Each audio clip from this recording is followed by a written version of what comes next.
స్వతంత్ర అభ్యర్థి పోటీ చేస్తున్న మాజీ కొత్తగూడెం నియోజకవర్గం ఎమ్మెల్యే జలగం వెంకట్రావు రేపు జరగబోయే ఎన్నికల్లో ఇండిపెండెంట్ అభ్యర్థిగా సింహం గుర్తుపై ఓటు వేస్తున్నారని చెప్పి పోటీ చేస్తున్నారని ఆయన కొత్తూరు నియోజకవర్గంలో మున్సిపాలిటీలోను గ్రామ పంచాయతీలోను ముమ్మరంగా ప్రచారం చేస్తూ ఉన్నారు.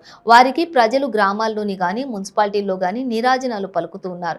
ఇక తను ఉన్నటువంటి సమయంలోనే నియోజకవర్గం అభివృద్ధి జరిగిందని, విద్య, ఆరోగ్య, ఉపాధి, కార్మిక రిక్రూట్మెంట్, స్కిల్ డెవలప్మెంట్, వ్యవసాయం, సోలార్ మోటార్స్, చెరువులు ఆధునీకరణ, మోడల్స్ ఏర్పాటు, పర్యాటకులకు కిన్నెరసాని టూరిజం, హోటల్స్, అలాగే శాంతి భద్రతలు, రౌడీయిజం రూపురేఖలు లేకుండా చేశారని, రోడ్డు రవాణా, మట్టి రోడ్లు అన్నీ కూడా సిమెంట్ రోడ్లుగా మార్చిన ఘనత కూడా ఆయనదేనని, అలాగే నీట్ లిస్ట్ అక్షయ పాత్ర ద్వారా కూడా పిల్లలకు అన్నం పెట్టే పథకం, అలాగే 5 రూపాయల భోజనం ఇవన్నీ కూడా తన హయాంలోనే చేశారంటూ, కాబట్టి ఇప్పుడు జరగబోయే ఎన్నికల్లో మళ్ళీ ఆయనే గెలిచే అవకాశం ఉందని కూడా ప్రజలు ఆప్యాయంగా తనను ఆదరిస్తూ ఘనంగా స్వాగతం పలుకుతూ ఉన్నారు.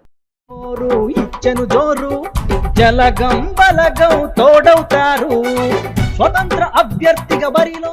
ఇప్పుడు ఎన్నికలు వస్తున్నాయిగా, మరి ఎన్నికలు వస్తే మరి ఇప్పుడు ఎవరికి ఓటు వేయాలనుకుంటున్నారు మీరు? వెంకట గారికే వేస్తాం. ఎందుకని? ఎందుకని ఆయన గెలిచినప్పుడు మాకు బైకులు ఇచ్చారు రైతు వారి. మా ఎస్సీ కాలనీలో మాకు సీసీ రోడ్డు కూడా వచ్చింది ఆయన ద్వారా.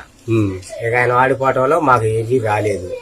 ఇప్పుడు గెలిచిన వాళ్ళు ఉన్నారు, అది డబ్బులు 10 లక్షల రూపాయలు దళితులకి ఇస్తున్నారు, ఇవ్వలేదు. అది పేదలకు కొన్ని వచ్చినాయిగా, దళిత బంధు ఇస్తున్నారు అన్నారుగా. అవి డబ్బులు 2 లక్షలు ఇచ్చిన వాళ్ళకి ఇచ్చారు, లేని వాళ్ళకి అసలే ఇయ్యలేదు. అంటే దళిత బంధు ఇచ్చేట వాళ్ళకి 2 లక్షలు తీసుకుంటున్నారా? లేని వాళ్ళకి అసలు ఇయ్యలేదు. ఆయన గెలిచినట్టయితే పేదలకి న్యాయం జరుగును, దళిత బంధువు కూడా వచ్చును, ఇంకా అభివృద్ధి పనులు జరుగును బాగా.